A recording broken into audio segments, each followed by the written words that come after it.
Good morning. My name is Karanja Gashusha. Welcome to the Occupy News program where we cover the activist perspective. Here are the stories for today. First story, NYPD shoots to kill. Darius Kennedy lost his life after a fatal confrontation with police. Police claim that Kennedy lunged at them with a knife and refused to drop his weapon.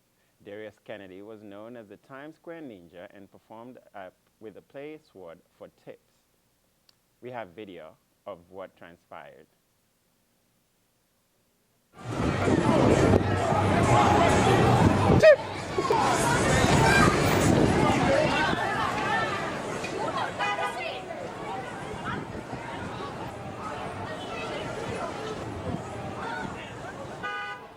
Damn! Keep your camera on the mother. Keep your camera. Shut up. Oh, shit! White boy, man. Leave him out. Shut up.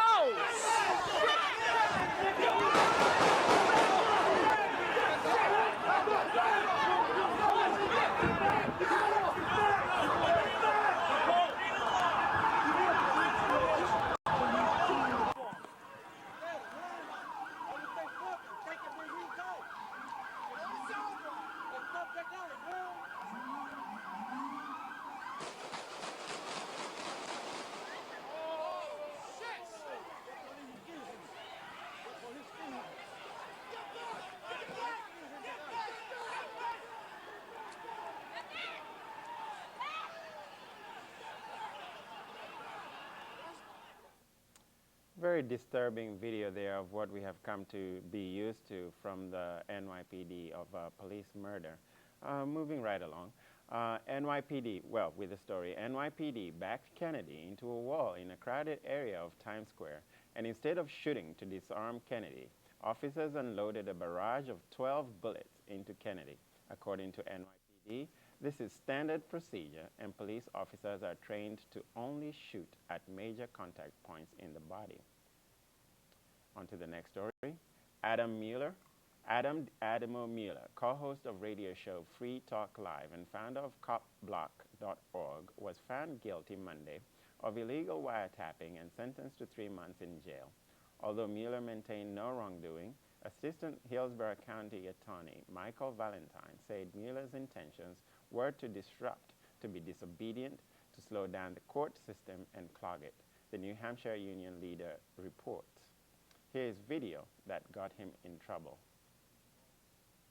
Hello everybody, it's Adamo with copblock.org.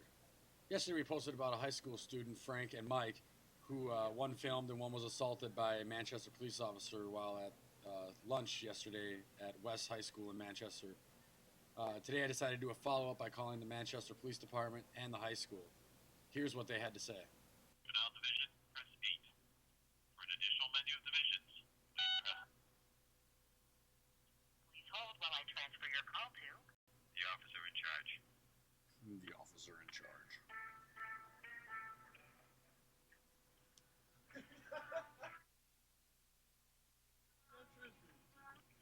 Patrol Captain Hopkins, can I help you?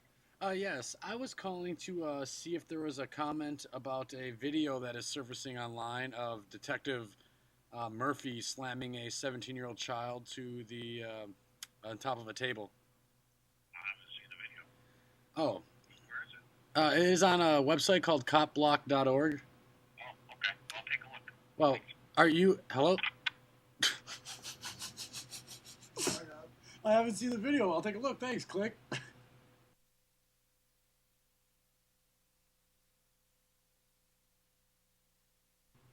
what would it be regarding? I have a few questions for her regarding a video that's online of the police liaison officer slamming a 17-year-old kid to a cafeteria table. Hi, this is Miss McGorry. I appreciate your phone call. However, you don't have all the facts and circumstances. The student was asked multiple times to return an object. The student became disorderly, and the student was arrested. I appreciate your concern, but it is in the hands of the police department. If you'd like to talk to Detective Murphy, you are more than welcome to do so. Okay, I understand that. I did talk with the students who said it was just the sibling with them and that they had stated to give it back. My concern isn't so much over the bag. I think that was handled properly. I just It wonder. was theft. I know, and I appreciate your call. It was theft, and it doesn't matter if it's siblings or not. It was a theft, and the student was given an opportunity on multiple occasions to return the item and did not. Became disorderly with teachers, Well, became disorderly with administrators, became ma'am, disorderly with the police. ma'am, if you watch the video before the. Okay, I've watched the video. Okay, well, before the child is slammed, the purse is returned. So my concern isn't so much with the purse; it's with the use of excessive force. And I wonder. I wasn't even in the cafeteria, okay? Okay. I was not there. It is in the hands of the Manchester Police Department at this point. And I appreciate your concern, but it's really not a matter that I'm at liberty to discuss. Okay, one last question: is Detective Murphy at school today? Yes, there he is. Okay, and that doesn't concern you? He's a police officer at the Manchester Police Department. He's here to protect other students. It doesn't concern me at all. Well, I think it should because it seems that he violated the rights of his students, and he Again, also. he didn't violate the rights of any students, but I'm not going to discuss Okay. this matter at any length. How- If how you're about- concerned, I do appreciate it. Excuse me, ma'am. Well, there you have it. The Manchester Police refused to talk by hanging up on me, and the West High School principal feels the officer's actions didn't violate anybody's rights, and that it was okay for the officer to slam this person on the ground because it was a theft. Even though you can clearly see in the video that the bag was returned, and this was a sibling dispute between brother and sister, and the bag was going to be returned regardless after lunch. So the numbers are listed. Feel free to give people a call and voice your concerns. Thanks for your time.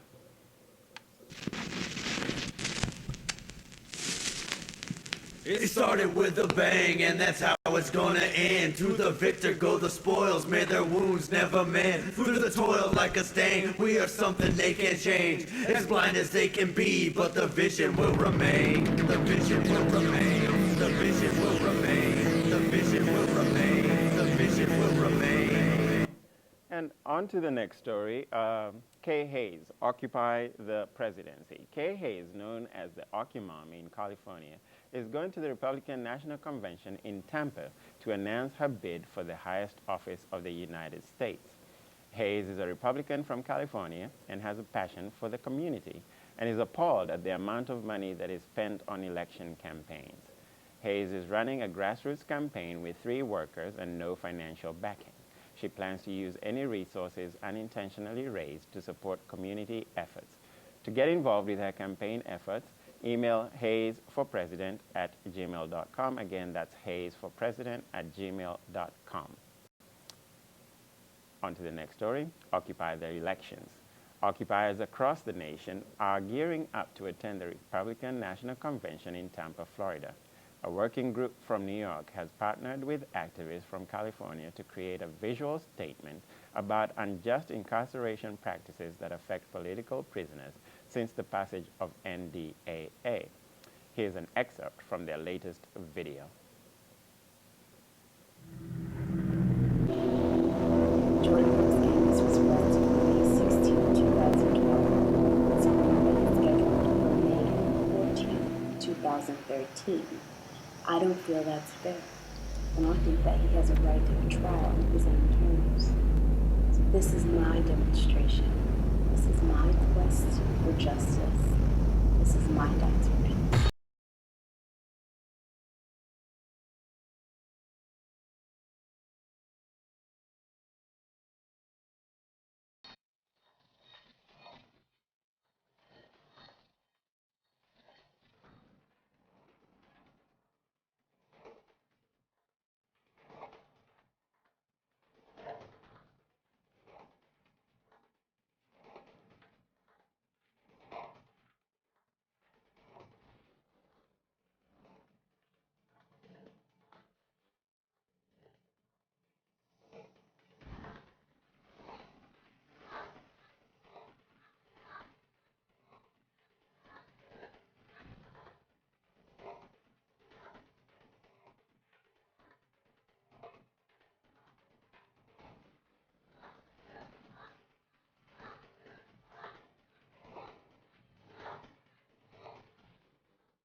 Dance for Peace is hoping to change the face of political thought and activism by pushing the idea of peace, communication, and collective reason. On to the next story. Small business fights back. Fancy was started by Melanie in Philadelphia. She moved to New Orleans and restarted her business there after being pushed out by gentrification efforts. We have video. Pittsburgh turned extremely conservative, and they started to redo the whole downtown area, and all these upscale shopping malls came in with all these high-end boutiques. So the mentality became they couldn't wait for the next high-end boutique to come in that they had heard the name of. This is Melanie Metraye. She runs an art gallery called Fancy in Uptown New Orleans. I'm a micro business. I'm an artist. I consider my store like a gallery. And, you know, I do this because I love it, but it's really difficult to make money doing things in your own way. It's just the way the system is set up. So you have to love it because your expenses are so much higher because you have a very, well, I call my business a micro business, and you don't get any discounts on anything. You don't get any deals on anything. All your supplies cost you more because you're not buying it in quantity. One time a representative of AT&T told me that they were mainly interested in people who were going to bundle, and all I want is a landline. Melanie has been in business for 29 years. She began collecting items for her gallery in college, where she studied fine art. At one point in her career, she produced a line of products for Bloomingdale's. I started collecting.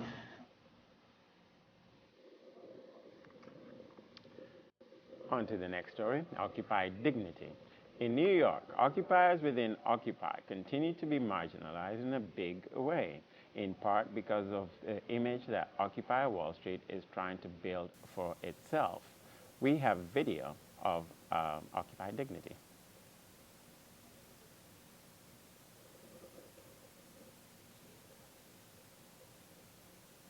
The Homeless Coalition also met in the park. They had this to say about Occupy Wall Street and the GA meeting. I used to be fighting for the money. I used to be fighting for everything that I thought was valuable and important in money. Only 97% of American currency exists in computers. 3% of that money exists in tangible tax dollars. Just go home and go That's sleep, it. man. That's all there is. Why y'all That's all there terrorists? is. Y'all Muslims. It's not real. Everybody in America is putting their value on paper. He knows it. Y'all Muslim terrorists. Let it go. Free yourselves. Yo, you have no... Free yourself. You know, we had different terms for that, the lumpen proletariat. They were sort of viewed a little questionable because they could do all sorts of unpredictable things, like what we've seen in the past 8 months or 9 months.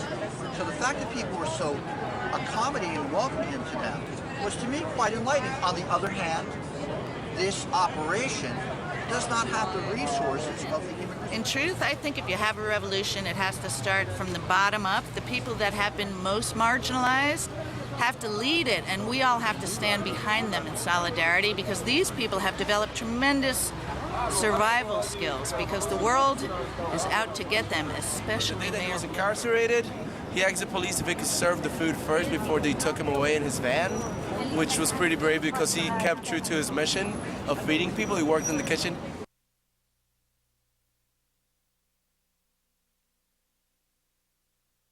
Continue to face difficulties at building an infrastructure for their struggle because of the lack of resources that exist within their community.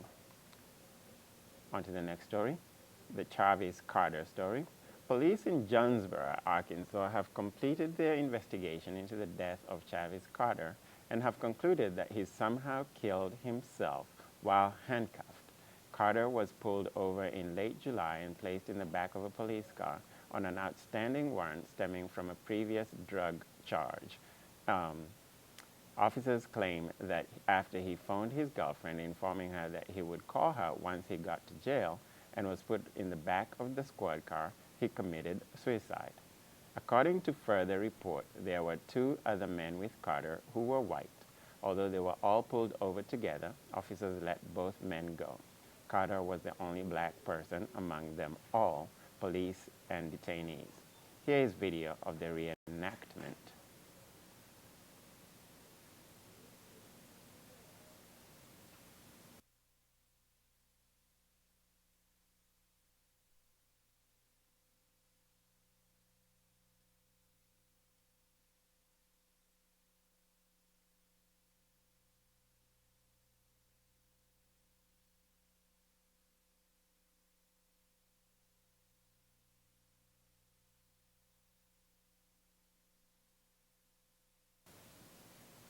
Amazing video there of the reenactment, which defies all reality, because actually there's a gun, as you can see, already on the seat. The police officer did not remove that gun from his pocket, so it defies all belief that this suggestion that somehow he shot himself with a gun that was already on the seat of the police car. So are they actually admitting that they had left a gun on the seat, or did he somehow, did one of the officers place a gun there on the seat?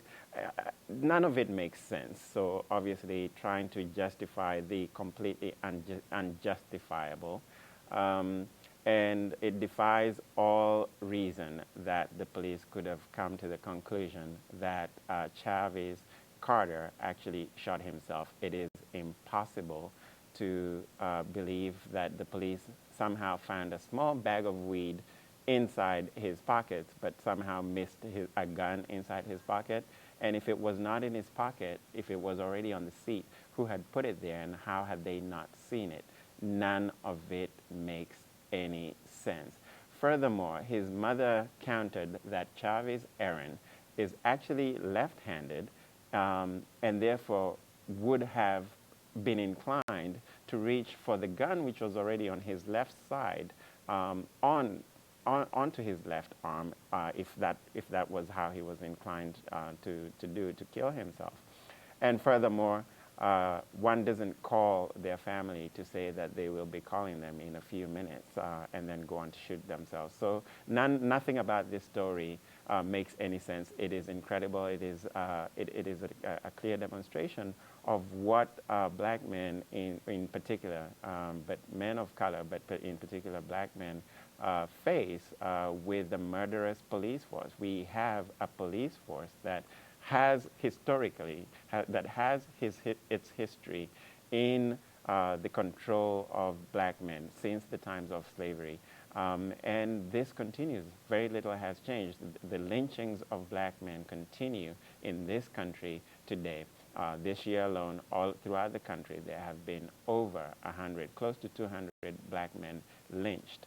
And I use that word very directly again, lynched by the murderous police throughout this country.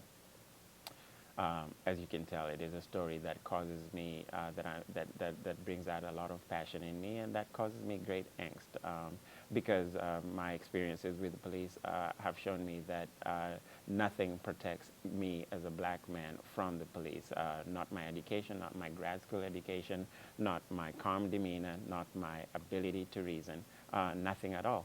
And clearly, they will justify their actions, their murderous actions, with the most ridiculous, and hard to justify types of justification, as you see there in that ridiculous reenactment. On to the next story of more state repression.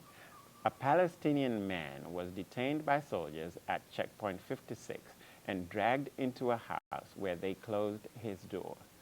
Another Palestinian, a teenager this time, protested against this just as a group of soldiers out of uniform came jogging by.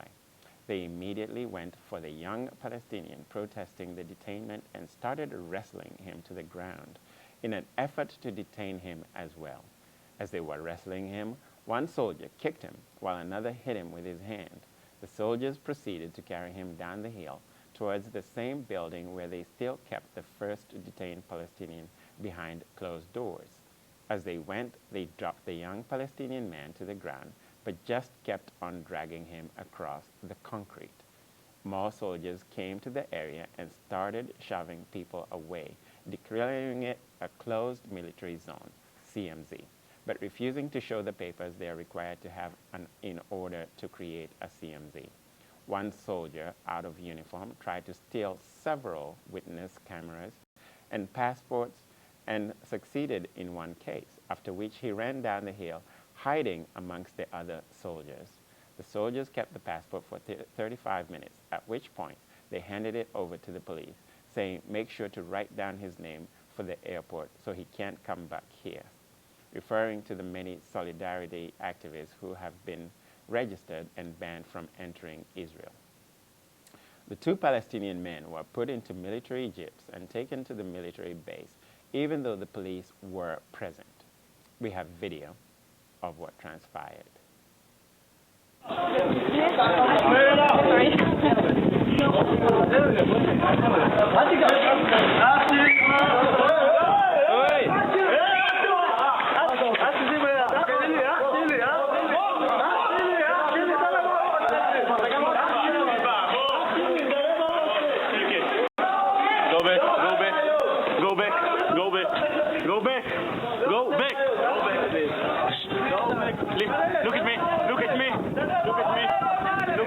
Look at me, go back. Go back.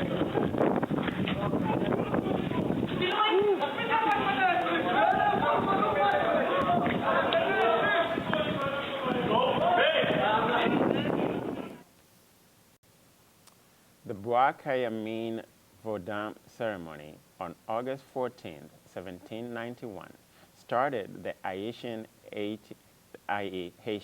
Revolution, which was the only successful slave rebellion where Afura Khan slaves handed the worst military defeat to the European superpowers, at that time of France, Britain. I'm sorry, we have lost, I have lost my script, and I will continue from here. We also do have video of this.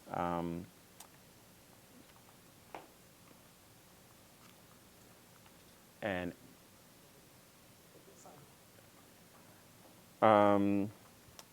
we'll go on. We are having technical difficulties, as you can tell. This is live television. But what we're going to do is we are going to carry on with the next story, which is the story about Julian Assange, who has, and actually my script reads slightly differently because in fact what has now happened is that we have now learned from Telesur television from Venezuela that Julian Assange has actually been granted asylum in Ecuador. President of Ecuador, Rafael Correa, who is one of the pillars advocating for the unification of South America as one big nation, UNASUR, announced that as early as this week, his government could decide if granting asylum to Julian, about granting asylum to Julian Assange. And clearly, lawyers claimed that whatever the decision, the WikiLeaks founder will not likely make it out of the UK. Indeed, as we have found out, Assange has now been granted asylum. Assange has been holed up at the Ecuadorian embassy in London since June 19th, after claiming asylum following a failed 18-month legal battle to prevent his extradition to Sweden. Just outside the front of the embassy now, you can see a line of police officers. They are here in numbers now. They've managed to reclaim the pavement outside the front of the embassy, which was full of a few dozen Julian Assange supporters or protesters who'd gathered to offer their support to him as he awaits that asylum decision. The police moved in about 10 minutes or so ago to try to get those protesters to go over to the other side of the road where there are a number of pens. Then, though, it turned ugly as those protesters decided they weren't going anywhere. The police tried to move them. The scuffles broke out on the roadway itself, and we saw two people being taken into police custody. They've been put in the back of police vans which are waiting around the corner, but it really has changed the atmosphere outside the embassy quite markedly. It was this morning, I wouldn't say it was a party atmosphere at all, but certainly people were behaving themselves. They were here just to offer their support. It was all pretty good-natured, but when the police were determined to move in and asked them to go to the pens, we'll just show you actually the pens that are on the other side. Some of the protesters have gone into those pens. Others have kind of scattered to pens that are further up the street, past where the camera crews are there, and others are just sort of in the side streets. When the police moved in to try to get them to go into... Keeping with the story of state repression and the breaking of the law by states, as we can see there, from that report, the embassy in London, the Ecuadorian embassy, has been surrounded by police for a number of days, for weeks now, since Julian Assange has been holed up in there. And most recent reports show that the embassy is actually now surrounded by British police, and they have indicated that they are indeed willing to break international law, threatening even to storm into the Ecuadorian embassy, which would be an unprecedented move. But as we have seen from the videos of police abuse of state power, for example, in the case of, we saw the earlier video of the reenactment, of the ridiculous reenactment of the Travis Carter murder by police. We saw the police repression, the military police, I don't even know what they are, the Israeli criminals, basically, abusing Palestinians. And that was at a crossing. So in fact, they were seized from Palestine. And similarly, the British Western powers apparently are willing to break international law and break into the Ecuadorian embassy to remove Julian Assange in order to arrest him. This would be unprecedented, as I mentioned, and it is a shocking. It is shocking if indeed they are willing to do that, but the reports coming in through, this is breaking news, as many of you might be already aware, other news outlets are reporting it. We got this report ourselves from Telesur in Venezuelan TV, that he had already in fact been granted asylum. But other news reports coming in are that the British police are willing to storm the embassy and still continue to arrest Julian Assange. It is important to recognize what actually is going on with the political environment around this whole Julian Assange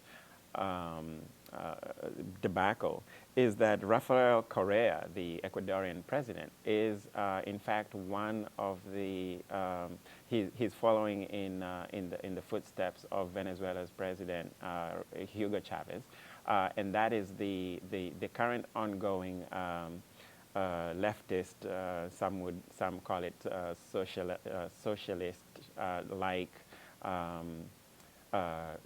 governments that have actually they're actually equalizing the economies, the economic participation of the formerly very marginalized native groups of people, the South American native people, the original Mayans and the Mayan tribes and the Aztecs and the other so-called Indian tribes that have lived in the Americas for generations and that have been completely marginalized by the since the colonialism, since the Spanish colonialism of South America. And what we have generally seen in all of South America and in many Latin American and as well as Caribbean countries, islands even, is that very often the leaders are very, are in fact the former, they're in fact descendants of European immigrants and colonialists to South America. And in Ecuador, in Bolivia, in Venezuela, what we have seen is the rise of the native Latin American people into positions of power, and what they have been doing is changing the economy such that there is much greater participation, an equalizing force.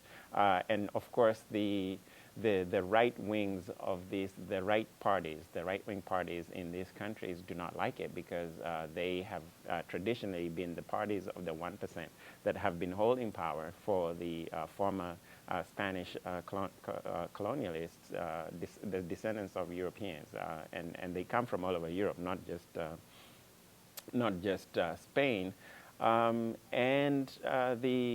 What we are seeing here is that with Rafael Correa, he's already a target of Western, of the United States and Great Britain. So it is no surprise that they would use this as a pretext to somehow get to Rafael Correa.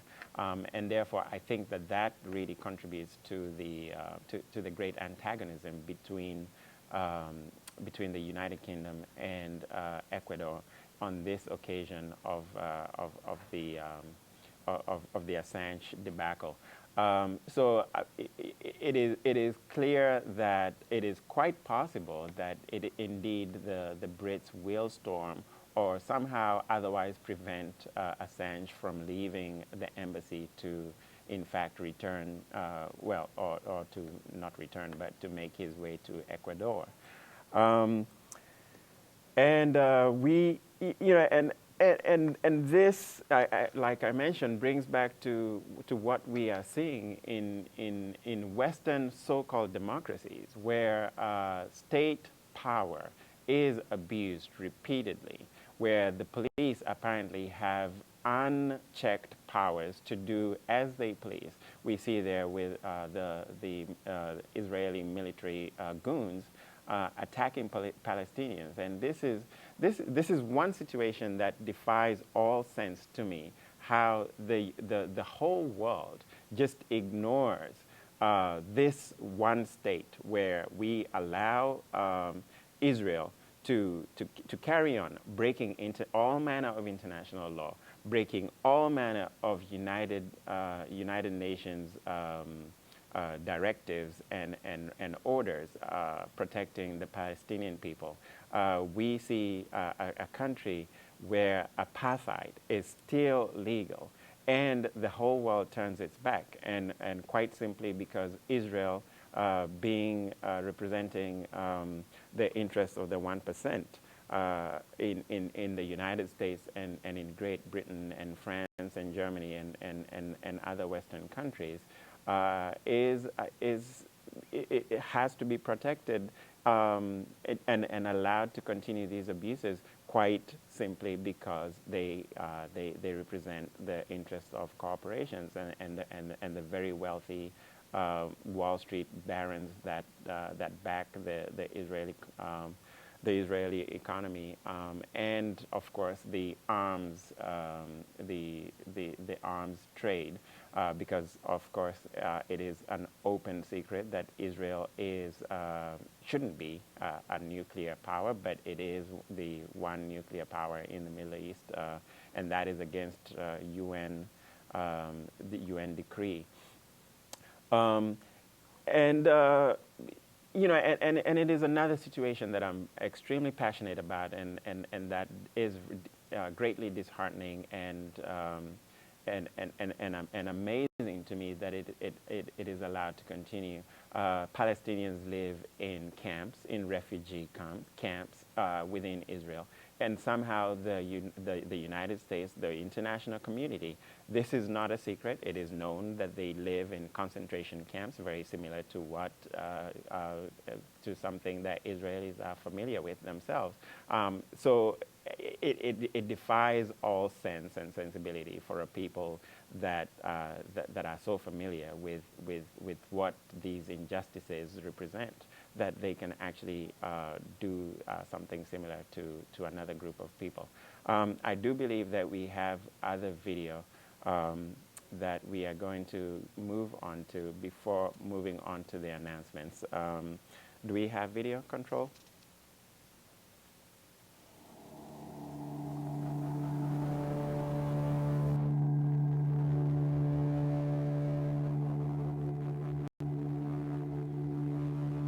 Looking at a replica of a Reaper drone, MQ-9, such as they fly in Afghanistan, Pakistan, Somalia, Yemen, and Iraq. This is about 20%. The real one is has a 66-foot wingspan, 36 feet long. The materials in this cost about $350. I make a lot of parts at one time and then assemble them. The 11 billion number has to do with the drone program. From the time it started in the late 90s, by the time they get done making this particular model, they estimate it will have cost $11 billion. A drone by itself costs about $30 million, and the armament, a full weapons load on this costs about $320,000. So every time they launch 4 Hellfire missiles and 2 500-pound bombs, it's about $250,000. How many people have been killed by drones? It's very hard to tell. They've in Pakistan accounted for maybe 2,000 people, and I think close to 900 have been identified as civilians. But these killings are done in very remote areas, and so the documentation is really not there as to what's happening. The general press does not provide information about drones or about warfare in general. And so it's more satisfying for me to actually go and take information into the street like this, be on the sidewalk, talk to people, answer questions, try to understand what people's concerns are. We're out here at the entrance of MoMA. Inside there is a display called Images of War at a Distance. And it gets into this abstraction of how has the human been abstracted from war and enabled to do war apparently without consequence. I think that's something that we've tried to show here, is that war does have a consequence. We have a video that shows someone firing a missile and blowing up a moving pickup truck. Copy. Pre-launch checklist. How do you get those videos? PRF code. This Entered. is on AEA power on. Yep. AEA bit. In progress. So that's not Passed. classified at all. Weapon power. Right. On. Anybody can see. Weapon bit. Passed. Code weapons. Coded. Weapon status. Weapons ready. Pre-launch checklist complete. Pilot, Sentinel, you are cleared to engage with pickup truck at your discretion. 3, 2, 1, rifle. Every time they look at this, people see someone killing someone else. Where on the twin display, we have a video camera mounted on the drone that shows people in the street, in the crosshairs, on the screen. So when people look and say, well, that's us, and some people do look at it and say, oh, we're on screen, or we're on the target. So good. You just got shot.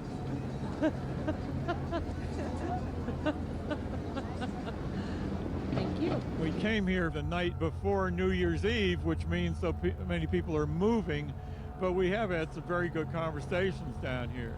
What do you think about the idea of these things flying around? No, it's very scary. I mean, they can see everything that you're doing, and they can blow you up in any moment. So no, it's very scary, and also knowing that the pilot is not here. I would have to say I'm kind of glad they're up there. I have a lot of friends who are pilots, and I'd hate to see them in situations where they could avoid being put at risk. The specific invention of the drone is a step towards reducing collateral damage and towards providing an alternative to more large-scale tactics, right? You don't need ground troops. You don't need SEAL Team 6 if you've got drones. So in that sense, I feel like it could be a step in the right direction. I was in the Navy. I was an imagery analyst. I used to do global hawk feeds, and so. And so how detailed a picture can you get of individual people on the ground? We can differentiate between people. We just can't say exactly because we don't have DNA and actual eyes on target. Well, from a legal perspective on targeted killings, the United Nations has found that they were in contravention of international law, as far as I understand. 43 countries in the world have a drone program. You know, it's not just America that's doing this. That's very, very worrying that the whole world is suddenly a battlefield and that the laws of war apply rather than international humanitarian law, domestic laws, and they're much, much looser. You can get away with a lot more things under laws of war than you can under ordinary domestic law. So from the perspective of civilian casualties, it's problematic, yeah. The drones are killing people in Pakistan, and they're not just killing so-called militants. They've killed about 197 children, and there's no trial. So I don't know. How do they know the people that they killed are militants, really? What do you think about drones being used to assassinate people who haven't had the opportunity to be arrested or go to trial? You don't have a chance to go to court or to even know if you're the right person. Okay. So we're talking about abroad. The people who came here and killed Americans who are at war with us. It's a new type of a war, as we all know that terrorism is. And there are certain means which are used against them, including drones. So as long as we have military under supervision of our commander-in-chief, I'm very comfortable with developing new technology. Are you? But isn't it also true that people in those countries have a right to be protected against attacks from us or other people? Well, yes. I mean, look, ideally, I think that everybody deserves to live in a world free of violence. That's not the world we live in. To make that a sacred value, we're not going to fight war. We're not going to violate other nations' sovereignty is just not a tenable strategy in counterterrorism. I feel sorry for you and your argument. Then you leave yourself unprotected. That's it. Unprotected by the drones? Unprotected from the forces who are trying to kill Americans. Well, the other interesting thing about drones for me is it's not just, there are a lot of states that are doing this, but also non-state actors as well are using drones. Hezbollah and Hamas have both got drones, and they've been used in the Lebanon conflict. And it's very, very easy to replicate and make basic drone technology, which can be used against America, against states, and furthering terrorist purposes. War used to be, in the real old days with cavemen, I pick up a rock, I hit you over the head, your blood gets on me. I have to feel the rock, I have to feel the consequences of my behavior. Or then I form an army and now we're getting a little farther back. Now we're going to have a bow and arrow, and then a rifle. And we're always getting farther and farther and farther away from our enemy.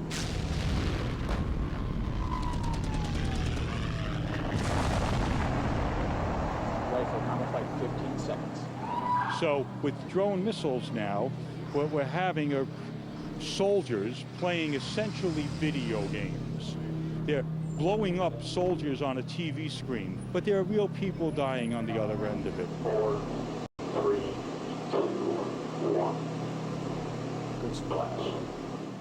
We have to think about where we're going if we're using our brains, our technology, our money, our resources to make killing easier. Where killing people becomes just a manipulation of data on a screen. It's a double-edged sword. I'm actually writing my law thesis on the drone program. What I'm concerned about is when these robotic systems become even more intelligent and when decisions about life or death are fully automated. So I think this is just one step on the long road to more fully automated killing systems, which is, from an ethical, legal, political perspective, extremely problematic. Obviously, at the moment, the main issues are about targeted killings and the CIA's use of the drones, but I think this is just one step down the road for something much, much worse. So I think that there's some very, very deep issues that are raised by the eye in the sky, the idea of summary execution from the sky, and death from the sky, and it's something that people really don't think about until they get to talk about it.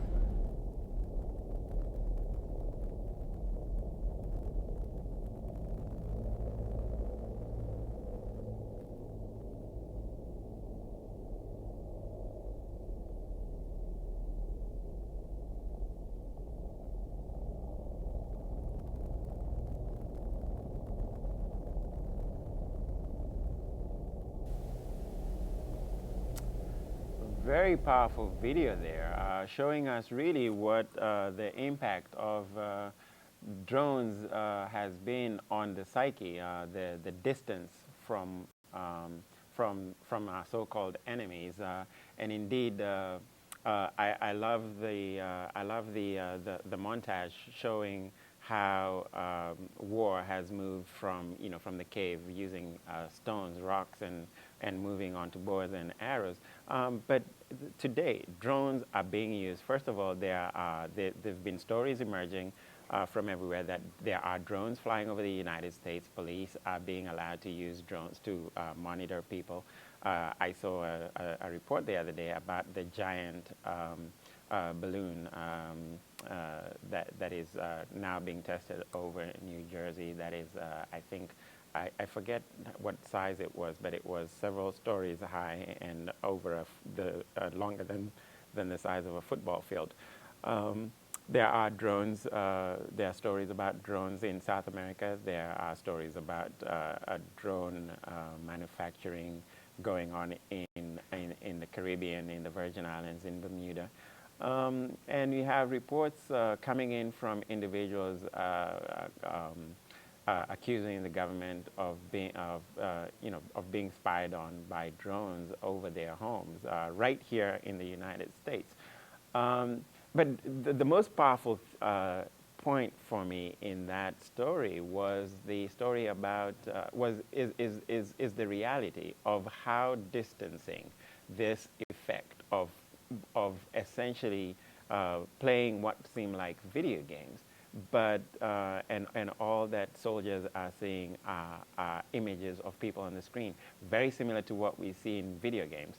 And when we are so removed from reality, when we are so removed from the victims of our missiles, and just see enemies, so-called enemies, and enemy combatants on a TV screen, it is no different than what you see in video games and what so many kids grow up in the West and increasingly across the world seeing is bad guys who they shoot on video games. And if we reduce war to a video game, essentially, the killing will only continue. Of course, drones are not targeted. Of course, these people are killed without trial.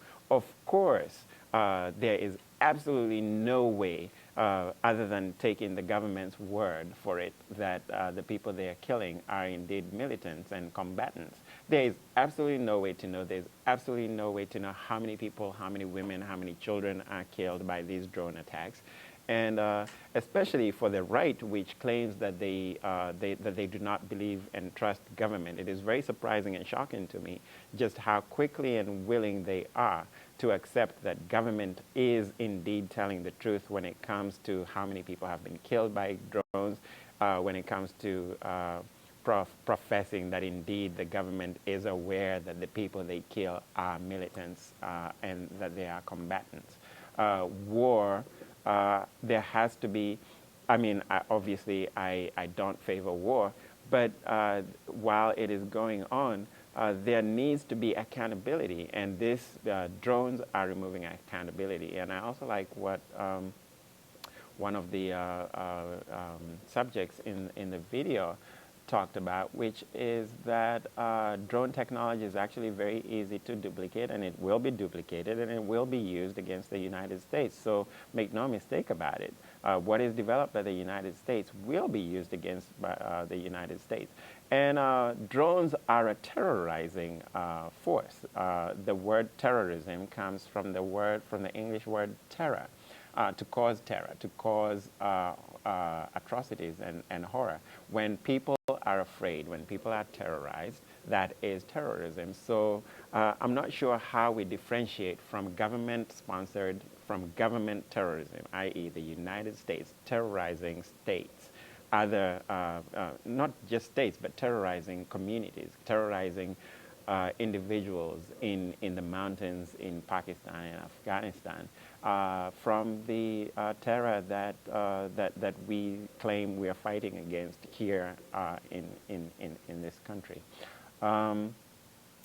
And we don't have time. Clearly, I could go on for very long, but we do need to move on to announcements. And the first announcement is Stevie Bates is still missing. If anyone has knowledge or information about her whereabouts, please contact us with that information. We have, if you have our email address, or go to our Facebook page, and if you have information about Stevie Bates' whereabouts, please do send any information you have, or call the police. Oh, that's not something we really. That's not our first choice of contact, of course. But there are community affairs that do take care of missing people. The community and leaders from the tri-state area will shut down the city of Newark, New Jersey, at the start of Labor Day weekend. Newark, New Jersey, they are calling on 1 million strong for peace in the streets. The community and a broad collection of leaders will host a massive anti-violence demonstration in the middle of the intersection of the historic Broad and Market Streets in Newark, New Jersey on August 31st, 2012. This will be at 5 p.m. This rally will inconvenience the city by bringing traffic and business activity in the downtown area of Newark to a halt. They will challenge Mayor Cory Booker, city elected officials, and the community to stand up, unite, and provide resources to stop the pandemic disease of violence and genocide plaguing African American and Latino American communities in Newark. Raz Baraka, Newark Southward Councilman, says, "It is important that everyone come out and support Newark, New Jersey's major stand against violence in our communities," quote, end quote. Donna Jackson, a community activist, says, quote, "Too many lives have been lost. We must stop playing politics and address this issue now," end quote. Sharif Amintep, a member of the Newark Anti-Violence Coalition, was quoted saying, quote, "Point blank, we must liberate the black community from the terror of black-on-black violence before it is too late to save our people," end quote. For more information about the NAVC, contact 908-956-3523. Again, that is 908-956-3523. Or you can also email muhammada@ci.newark.nj.us. The next announcement, save the date for Leonard Peltier, the Cubans 5, and the Puerto Rican prisoners of war. Happy 68th birthday, Leonard Peltier. Free the Cuban 5. 14 years of unjust incarceration. Viva Puerto Rico Libre. 13th anniversary of the release of the Puerto Rican PPS/POWs. Saturday, September 8th, 2012, 6 p.m. to 9:30 p.m. Riverside Church, room 411, MLK, 91 Claremont Avenue, New York, New York. Speakers and performers, Attorney Michael Kuzma, others to be announced. This is a fundraiser for the commissary for the political prisoners POWs. Be prepared to be generous. For more information, go to NYCLPDOC. Again, that's NYCLPDOC@gmail.com or nycjericho@gmail.com, and the phone number there is 718-325-4407. This is co-sponsored by Riverside Church Prison Ministry, NYC Leonard Peltier Defense Offense Committee, New NYC Jericho Movement, Pro Libertad Freedom Campaign, Popular Education Project to Free the Cuban Five. Mark the date. And again, that's Thursday, September 13th. Blow the whistle on stop and frisk. The next announcement is blow the whistle on stop and frisk. Carl Dix and Cornel West, infiltrators of the Carl Dix and Cornel West, initiators of the Stop and Frisk campaign, along with many others, have released a call for a day of action on Thursday, September 13th, 2012, to blow the whistle on stop and frisk. The call by Carl Dix and Cornel West follows.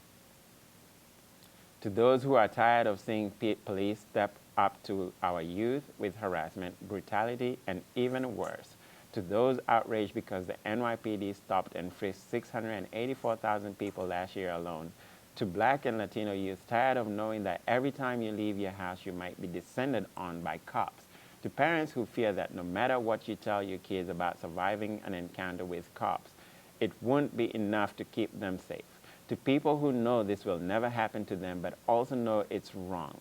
Join us on September 13th to blow the whistle on Stop and Frisk. Join us in blowing the whistle and Stop and Frisk on September 13th.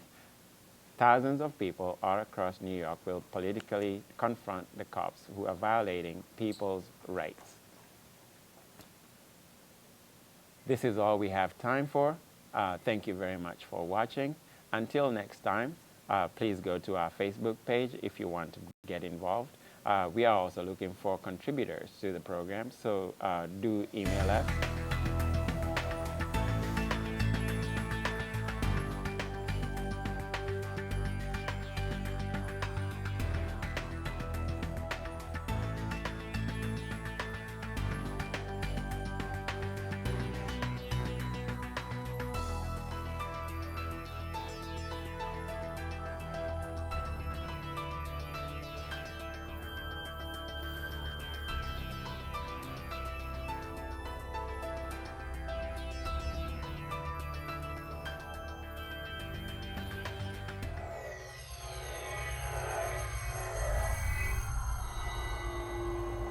We are the 99%.